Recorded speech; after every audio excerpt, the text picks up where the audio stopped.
video on the topic of the pharmacology of drugs used to treat cardiovascular disorders, and in this topic I am going to cover the other three topics of the basic cardiovascular pharmacology, that is the drugs used to treat hypertension, arrhythmia and hyperlipidemia.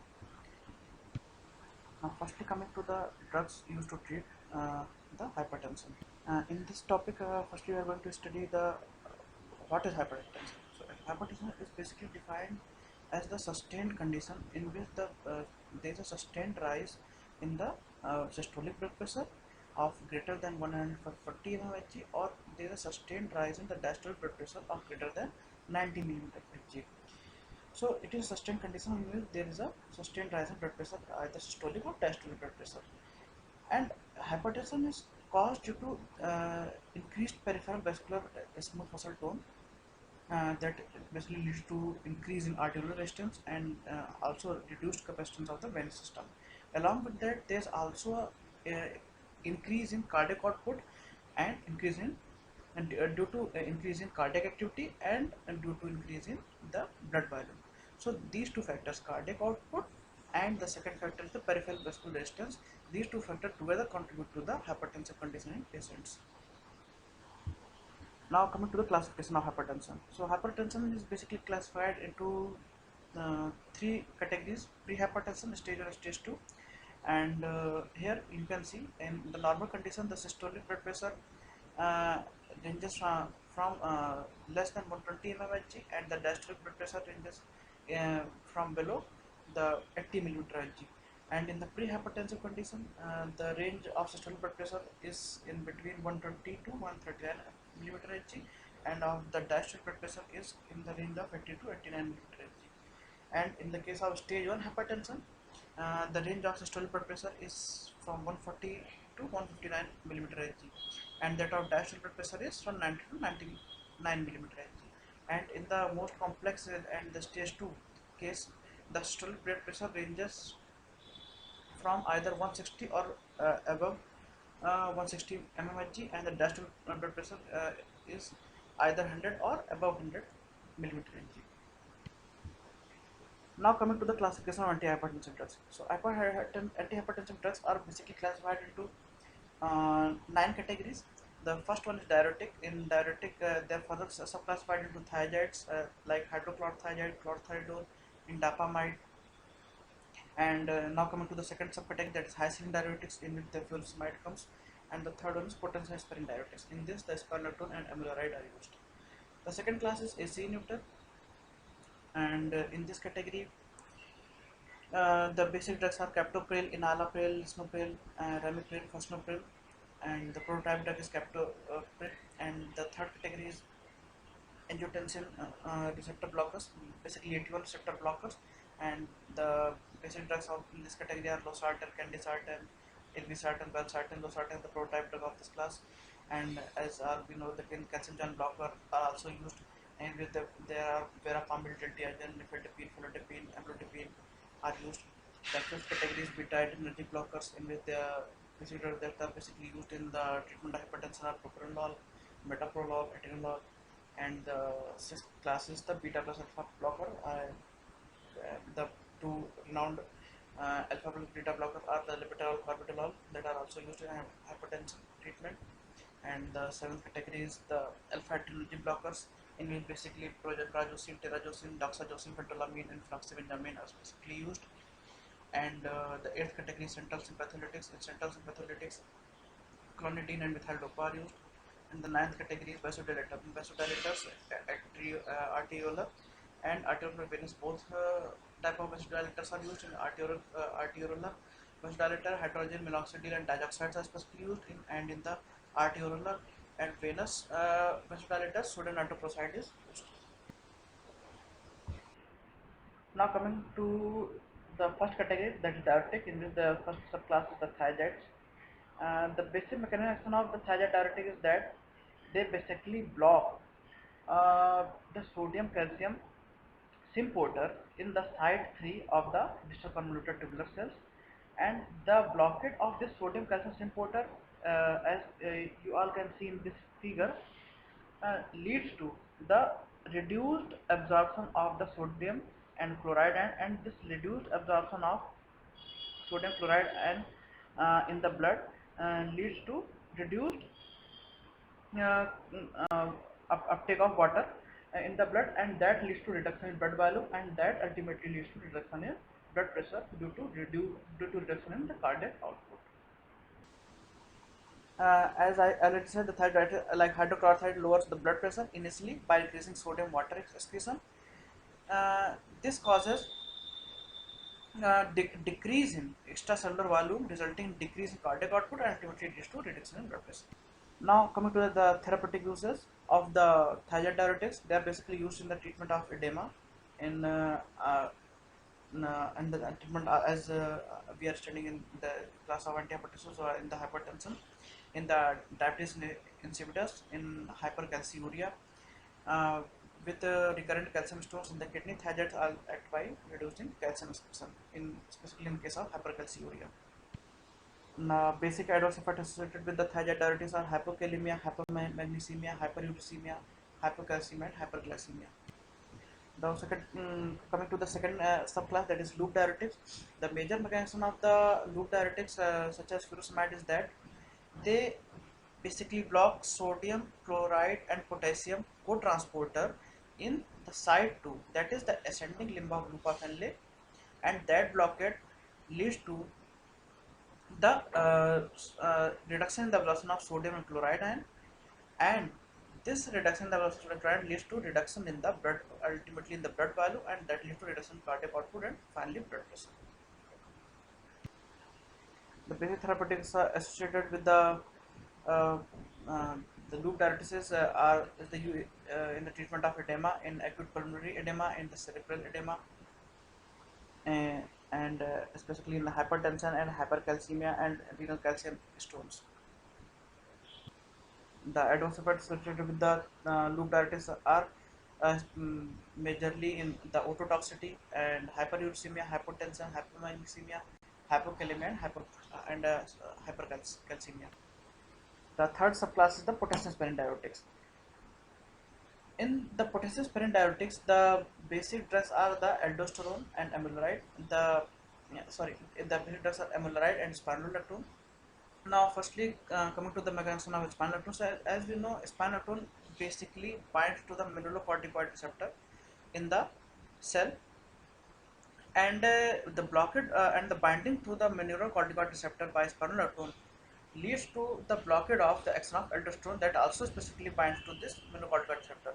So, there is a competitive antagonist, competition between the aldosterone and spironolactone for binding through the mineralocorticoid receptor, and when spironolactone inhibits the aldosterone binding through this receptor, and this leads to the inhibition of the translocation of the dimer of the mineralocorticoid receptor into the nucleus, and reduction in the mRNA transcription, and that reduction in mRNA transcription get translated into the reduced synthesis of aldosterone induced protein, and reduction in the aldosterone induced protein synthesis leads to the reduction in the formation of potassium sodium potassium ATPase and the sodium channel. So there will be reduction in the level of sodium potassium ATPase pump and the basolateral membrane and the sodium channel on the luminal membrane. So it again ultimately leads to inhibition of the absorption of sodium ion, and so in this case there's again reduction in the blood volume, and there's a reduction in cardiac output leading to reduction in blood pressure. And if we are seeing to the mechanism of amiloride, so in case of amiloride, it directly blocks the sodium channel on the luminal side and blocks the entry of sodium ion in the basolateral through the luminal membrane into the cell and again into the blood. So again it is contributing in the reduction of blood value and reduction in cardiac output and blood pressure. So spironolactone is basically a steroid chemically related to the mineralocorticoid aldosterone, and it, as I already said, it acts from industrial side on the tubular side, combines with the mineralocorticoid receptor, and inhibits the formation of aldosterone-induced protein in the competitive manner. And it has no effect on sodium potassium transport in the absence of aldosterone. So it is one of the major point of concern. while under normal circumstances it increases sodium and decreases potassium species. That's why it is called as potassium sparing diuretics.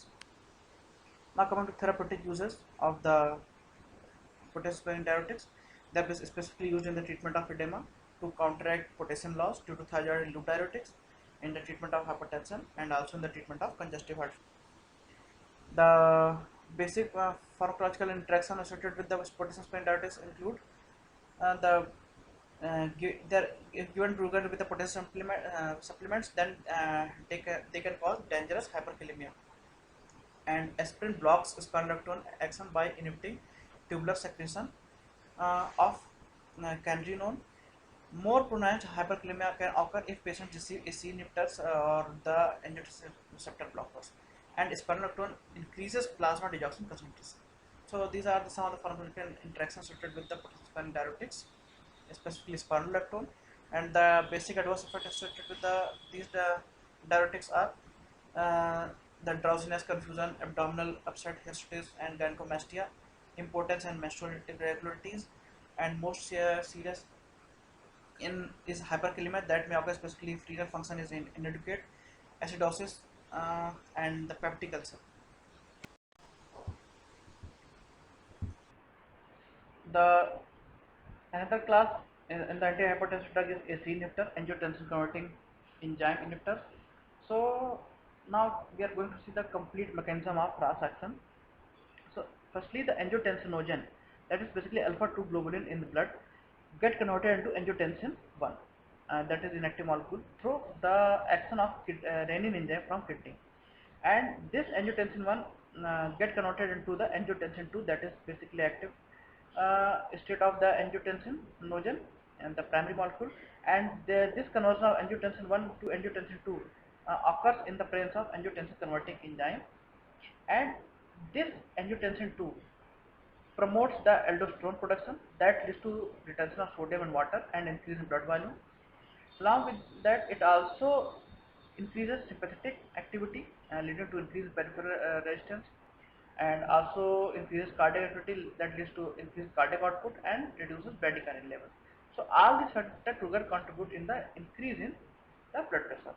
So when ACE inhibitors inhibit the angiotensin converting enzyme, then that leads to decrease in angiotensin second concentration, and thus the opposite action occurs in all on all these four parameters. Means the output of sympathetic nervous system get decreased, vasculation of vascular smooth muscle occurs, and the retention of sodium water decreases, that leads to reduction of blood volume and increase in the level of bradykinin. So ultimately there is a reduction in blood volume and cardiac output and increase in the vasodilation, leading to reduction in peripheral resistance. So there is reduction in peripheral resistance and reduction in cardiac uh, output. So both two factors together contribute in the reduction of blood pressure. The basic therapeutic uses associated with the ACE inhibitors include the treatment of hypertension, especially in white and young people, in the treatment of congestive heart failure, in myocardial infarction. Along with angiotensin receptor blockers, it is used to treat diabetic nephropathy and decreases albuminuria. The adverse effects associated with the ACE inhibitors include the dry coughing, rashes, hypotension, fever, hyperkalemia, and altered taste. The specific contraindication associated with the ACE inhibitors include in the case of potassium sparing diuretics, it should not be co-administered with ACE inhibitors. And ACE inhibitors are also phytotoxic and contraindicated in pregnancy. Now coming to the another class, that is the angiotensin receptor blockers. So these angiotensin 2 molecules specifically produces their four prominent action, as already explained in the previous section, through action on the angiotensin 1 receptor, and the direct blockade of this angiotensin 1 receptor is going to block all the action of angiotensin 2 molecule. So again it is producing the similar action as that of the ACE inhibitor drugs, uh, by inhibiting the action of angiotensin 2. In AC inhibitor there is a inhibition of synthesis of angiotensin 2, but here there is a inhibition of action of angiotensin 2 through the blockade of angiotensin uh, uh, 1 receptor. And the losartan is specifically the prototype drug for this class. The basic therapeutic use of ARBs are it decreases nephrotoxicity in diabetes, so used in hypertensive diabetics. And the adverse effect and contraindication of this class of antihypertensive drugs are similar to that of ACE inhibitors. Now coming to the another class, that is beta adrenergic blockers. The specific mechanism associated with the beta adrenergic blockers include include its action on the renin and action on the beta 1 adrenal receptor in the heart. So by blocking the beta 1 adrenal receptor in the heart, it reduces, as you can see in this figure, it reduces the cardiac output, and through action on the reduction of renin production in kidney, it decreases the angiotensin 2 production. That leads to the reduction in peripheral resistance, and also the reduction in the level of angiotensin 2 contributes to the reduction in aldosterone level. That leads to reduction in sodium water retention and decrease in blood volume. So decrease in blood volume and reduction in cardiac output, these together contribute to the reduction in blood pressure as one factor, and as I already said that it reduces the peripheral resistance, so it is acting as a second factor in the contribution of the blockade of the increase in blood pressure. So these two factors, reduction in cardiac output and reduction in the peripheral resistance, together contribute to the decrease in blood pressure by beta adrenergic blockers. The basic therapeutic uses associated with these beta adrenergic blockers include the treatment of these drugs are also used in the treatment of hypertension in white and young people. It is also used in myocardial infarction, angina pectoris, congestive heart failure, supraventricular tachycardia, migraine, and headache. The adverse effects associated with these drugs are especially the bradycardia, insomnia, fatigue, hallucination, hypotension, and decreased libido, and it also disturbs the lipid metabolism, and mainly decreases the HDL cholesterol and increases the triglyceride level. The another class is the alpha adrenergic blockers. So in this class, the prazosin and other blocker produces competitive block on the alpha 1 adrenergic receptor, and they basically decrease peripheral vascular resistance and lower arterial blood pressure by causing relaxation of both arterial and venous smooth muscles, and they have minimal effect on the cardiac output and blood flow and glomerular filtration rate. So basically these drugs are producing their antihypertensive action through decrease in peripheral vascular resistance, and they don't act on the reduction of the cardiac output or decreases the blood volume. The basic therapeutic is hypertension and the treatment of prostatic hypertension, hyperplasia, and the tamsulosin is basically the specific drug for that. The adverse effect include the reflex tachycardia, increased rate of congestive heart failure. The other class is alpha plus beta adrenergic receptor blockers. The levodopa and carvedilol are specific alpha plus beta blocker. They basically block alpha 1 and beta, both beta 1 beta 2 receptors, and carvedilol, although is an effective antihypertensive, is mainly used in the treatment of heart failure. And the other class is renin inhibitor. L-scarin is the specific drug for this class, and it directly inhibits the renin and thus act early in RAS. So these AC inhibitors, ARBs, and this renin are all acting on the same pathway, but renin is acting more earlier than AC inhibitors, ARBs on this pathway. The diarrhea, hyperkalemia, cough, and angioedema are main adverse effects associated with L-scarin, and it is contraindicated in pregnancy. Now coming to the central sympatholytic drugs. So the first drug in this class is clonidine. So it is basically the sympathetic drug or sympathomimetic drug that blocks the sympathetic or sympathomimetic action. How it produces the alpha 2 agonistic action on the presynaptic side. As we all know that the alpha 2 adrenergic receptor is present on the presynaptic side, and the activation of that receptor leads to the reduction of the adrenergic flow or the central adrenergic flow. So these drugs are acting as sympathetic drug, but they are basically blocking the adrenergic flow. So this decreased adrenergic flow produces the its action on the reduction of blood pressure through reduction in the cardiac output. And clonidine does not decrease the renal blood flow or glomerular filtration, and therefore useful in the treatment of hypertension complicated by renal diseases. The basic adverse effects associated with clonidine include sedation, drying of nasal mucosa, rebound hypertension, or withdrawal of clonidine. The second drug of this class is methyl-dopa. This alpha-2 agonist is converted to methyl norepinephrine centrally to diminish the adrenergic outflow from CNS through the same action as ILD explained in for the clonidine. And the activation of alpha-2 receptor leads to inhibition of norepinephrine release. This leads to reduced peripheral resistance and decreases blood pressure. Adverse effect associated with methyl-dopa include sedation and drowsiness, and the therapeutic uses are in hypertensive patients with renal insufficiency and in hypertensive pregnant patients. The last class is vasodilators. So basically, two subclass in the class of vasodilator: arteriolar plus venous vasodilators, in which hydralazine comes. That is the basic prototype drug for this class, and the another class is venous. Uh, the arterial dilators, and the other class arterial venous dilators. In the arterial dilators, the basic prototype drug is hydralazine, and in the arteriolar plus venous dilators, the basic drug is sodium nitroprusside. So firstly, we are going to study the hydralazine. So this drug causes direct vasodilation, vasodilation action and acting primarily on arteries and arterioles. This results in reduced peripheral resistance, which in turn produces reflex elevation, heart rate, and cardio output. So that's why these drugs are specifically used with other antihypertensive drugs. So these drugs are used in conjunction with other antihypertensive drugs, not used as a primary antihypertensive agents. So their basic therapeutic use in the to treat moderate to severe hypertension, along with especially along with beta blockers like propranolol in pregnancy-induced hypertension. And the adverse effect associated with the hydralazine is headache, tachycardia, nausea, sweating, arrhythmia, uh, angina, and lupus-like syndrome. The arteriolar plus venous vasodilator is sodium nitroprusside, and it is administered intravenously and causes prompt vasodilation with reflex tachycardia. Uh, this drug acts equally on arterial plus venous smooth muscle, and it is used therapeutically in hypertensive emergency specifically.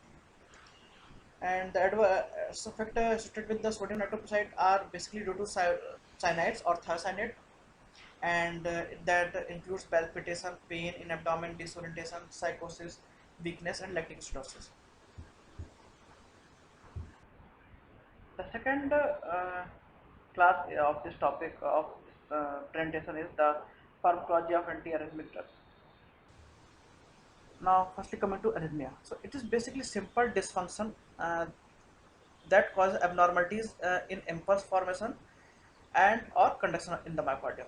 So there is a basic distortion of the rhythm of the heart beating rhythm of the myocardial system, and that is basically caused due to the either the defect in impulse formation or impulse generation through SC node, or through the or in the defect in the conduction of the uh, this electrophysiological impulse through AV node through Purkinje fiber bundle of his into the myocardium. So these two basic abnormalities are responsible for producing the uh, arrhythmic condition in the heart. And the cardiac arrhythmia may cause the heart to beat too slowly. That is called as the bradycardia. These are some of the terminologies that are associated with the arrhythmia. And if the heart beats too rapidly, it is called as tachycardia. And if it beats regularly, that is called as sinus tachycardia or sinus bradycardia. Or irregularly, it is called atrial fibrillation. The heart cavity from which arrhythmia originate gives the name to the arrhythmia. For example, the atrial tachycardia for arrhythmia originating in the atria. Now coming to the basic cause of arrhythmia, as I already said, either the abnormality in automaticity or the abnormality in conduction of impulse cause arrhythmia. Abnormality in automaticity means that if except as a node, some other centers are or non-automatic myocardial fibers are acting as automatic fibers. Means they are also able to generate their own impulse. Then it will produce arrhythmic condition in the heart. And the second condition is the abnormality in conduction impulse. So in this case, there is a unidirectional block occurs. As you can see in this figure, if there is a unidirectional block for the impulse travel, then impulse travel in the retrograde direction and re-enters the conduction pathway, causing an extra irregular heartbeat. So this is again this conduction abnormality is again going to produce arrhythmia. So these are the two basic factors responsible for producing arrhythmic condition in the heart. Now coming to the drugs used to treat arrhythmic conditions. So there are basically four classes of drugs that are used to treat arrhythmic conditions. The first class is the membrane stabilizing agent, or that are also called as sodium channel blocker. They are again subdivided into three classes. In class A, the quinidine, procainamide, disopyramide are specifically used. In the second class, lidocaine and mexiletine are used, and the third class,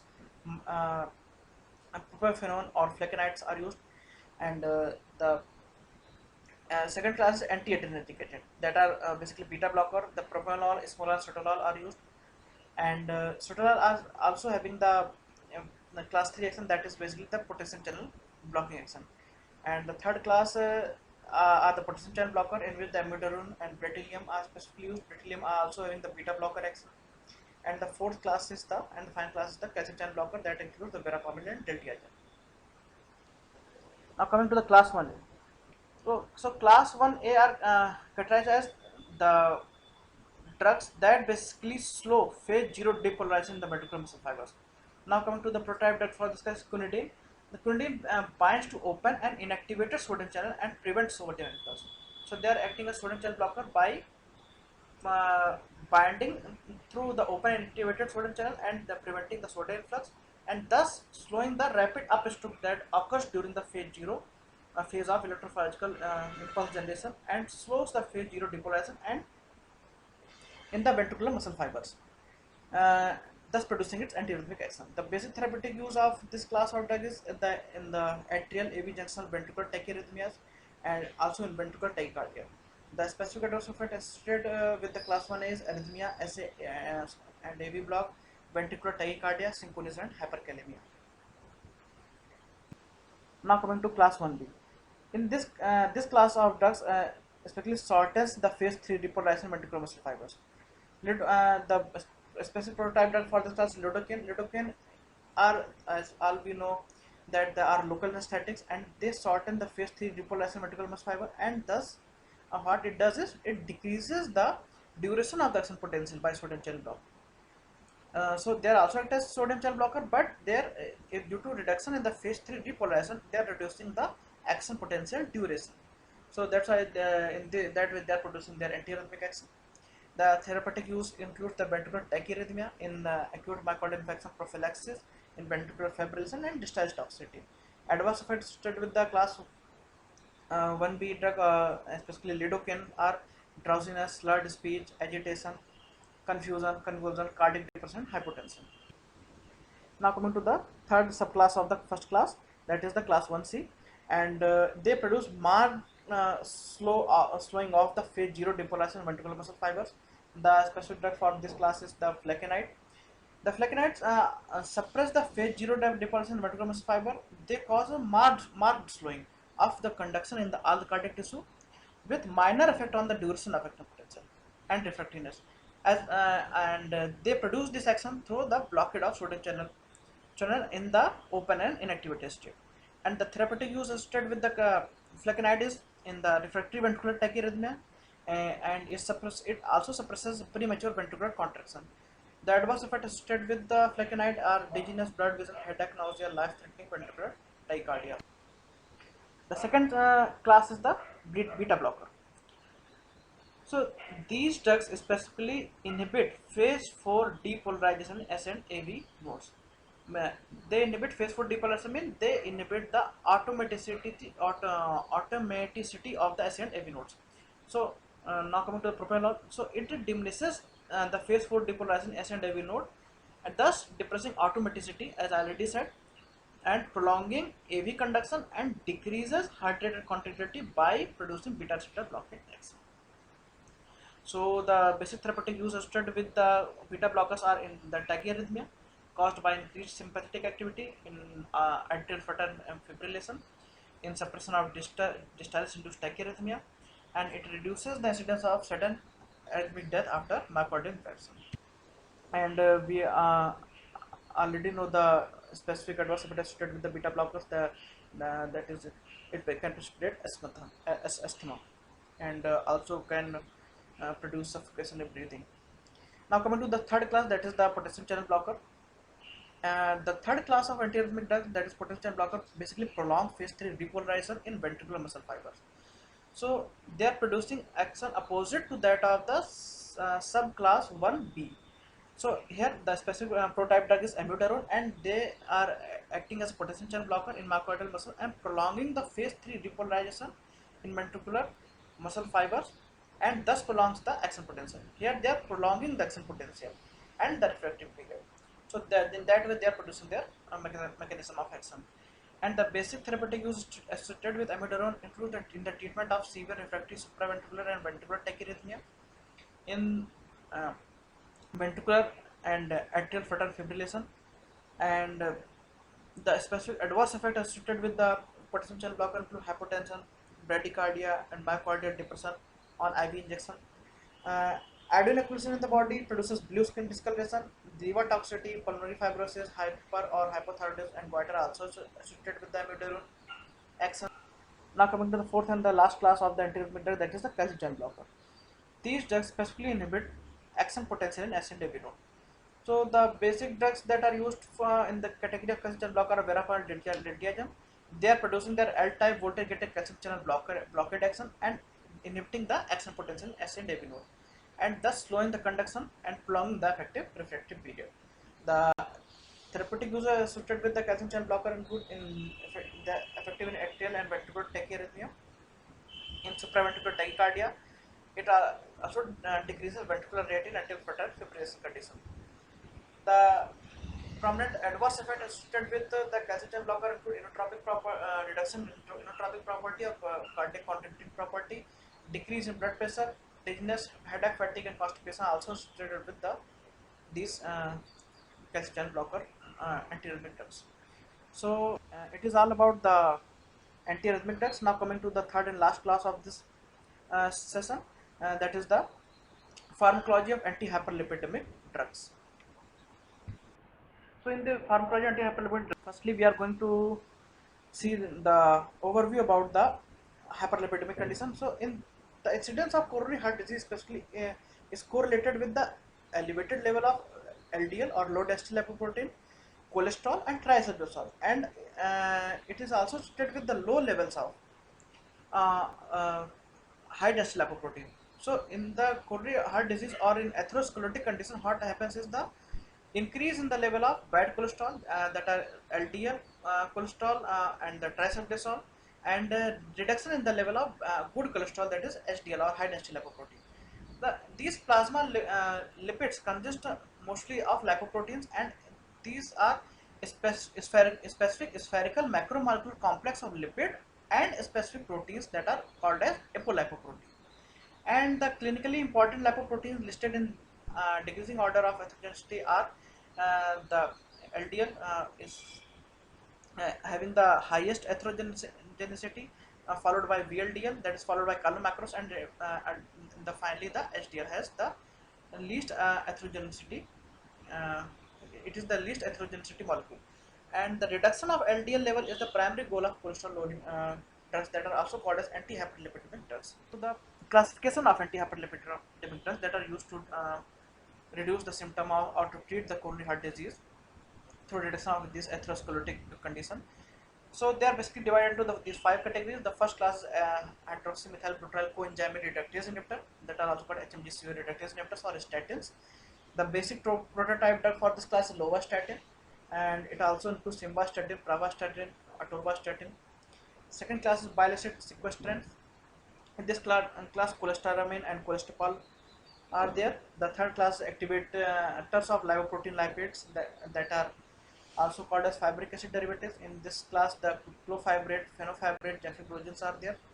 The fourth class is inhibitors of lipolysis and triglyceride synthesis. In this, the nicotinic acid is there. And the fifth class is timip and gugolipid. They are also used in the treatment of hyperlipidemia, but not placed in any specific class, that was present in other class. Now, firstly coming to the HMG-CoA reductase inhibitors or statins.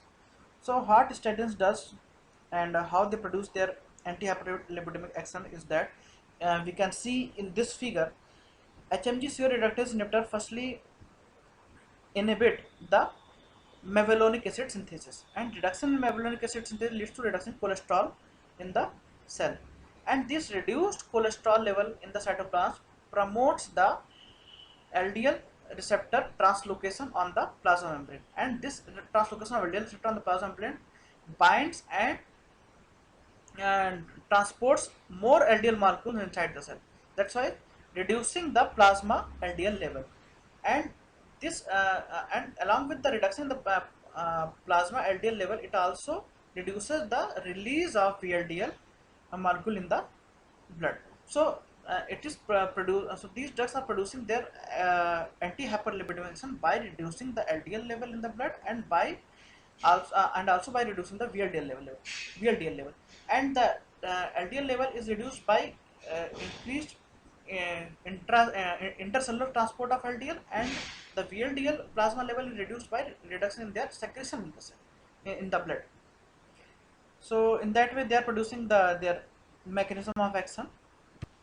The basic therapeutic use of the statins is that they are the first choice drug for primary hyperlipidemias, that is the type 2A, and in which there is increase in LDL, and the type 2B in which there is increase in total cholesterol, and they are also used as first choice for the type 5 type of hyperlipidemia, and then they are also used in secondary hypercholesterolemia.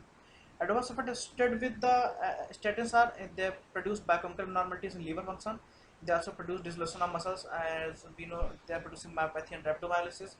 And the other adverse effects associated with these classes: headache, nausea, bowel upset, acid and sleep disturbances. And they are contraindicated in pregnancy, children or teenagers. The second class is inhibitors of lipolysis and triglyceride synthesis. So in this class, the specific drug is nicotinic acid or niacin. So what nicotinic acid or niacin does in the adipose tissue, it inhibits the lipolysis. As here we can see, the triglycerol is breaking down to the fatty acid, and it is blocked by niacin. And the reduction in the fatty acid level leads to reduced translocation of fatty acid in the liver, and reduced translocation of fatty acid in the liver leads to reduction in the triglycerol synthesis and reduced synthesis of VLDL. So ultimately, through inhibition of lipolysis and inhibition of triglyceride synthesis, these niacin and nicotinic acid molecules are producing the reduction in the VLDL level in the plasma and producing their anti-hyperlipidemic action. The basic therapeutic use associated with the nicotinic acid is it is effective treatment of type 3, 4 and 5 hypertriglyceridemia. It also lowers plasma level of both cholesterol and triglycerol. The specific adverse effect associated with this class, it produces intense cutaneous flush and pruritus, and it also produces hyperuricemia and gout, and it impairs glucose tolerance and hepatotoxicity, and produces dryness and hyperpigmentation of the skin. The third class is fibric acid derivatives and the activator of lipoprotein lipase. So these drugs are specifically acting on PPAR gamma receptor. The PPAR receptors are basically peroxisome proliferator activator receptor and member of the nuclear receptor supergene family that specifically regulate the lipid metabolism. So fibrates mediated gene expression occurs through PPAR gamma activation, and that leads to reduction of triacylglycerol concentration by increasing the expression of lipoprotein lipase and decreasing ApoC second concentration. Along with that, fibrates also increase the level of HDL cholesterol by increasing the expression of ApoA1 and ApoA2. And the therapeutic use associated with this class is that it is in the treatment of type 3, 4 and 5 hyperlipidemia and hypertriglyceridemias. And the specific adverse effects are the gastrointestinal disturbances, lithiasis or gallstone formation, myositis, that is called basically the inflammation of voluntary muscle, and it also produces muscle weaknesses and tenderness. The fourth and last class of the anti-hyperlipidemic drug are the bile acid sequestrants, in which there is cholesterol and cholesterol. So what happens normally in the untreated hyperlipidemic patient is cholesterol gets converted into the bile salts in liver, and this bile get transported into the small intestine and again reabsorbed into the liver. So what these bile sequestration does is they bind to these bile salts, bile acid and salt in the small intestine and form the insoluble complexes, and the formation of this insoluble complexes leads to reduction in their absorption in the liver. And if there is reduction in the level of bile salt in the liver, that leads to uh, increased conversion of cholesterol to make up the bile salt level. So there is increased conversion of cholesterol into the bile salt, and there will be the reduction in the level of cholesterol. That again brings out the reflexively brings out the increased uptake of LDL and reduced release of VLDL, and reducing these bad cholesterol LDL and VLDL level in the blood and producing its anti-hyperlipidemic action. The basic therapeutic use associated with the bile question include in the treatment of type 2 and type 2b hyperlipidemias, in the treatment of pruritus, and the adverse effects are in the GI disturbances, constipation, nausea, and flatulence. At high dose, they impair the absorption of fat soluble vitamins, specifically the A, D, E, and K. So today in this presentation we covered the three topics of the cardiovascular pharmacology, that is the drugs used to treat the hypertension, drugs used to treat the arrhythmia, and drugs used to treat the hyperlipidemia. Uh, Thank you, students.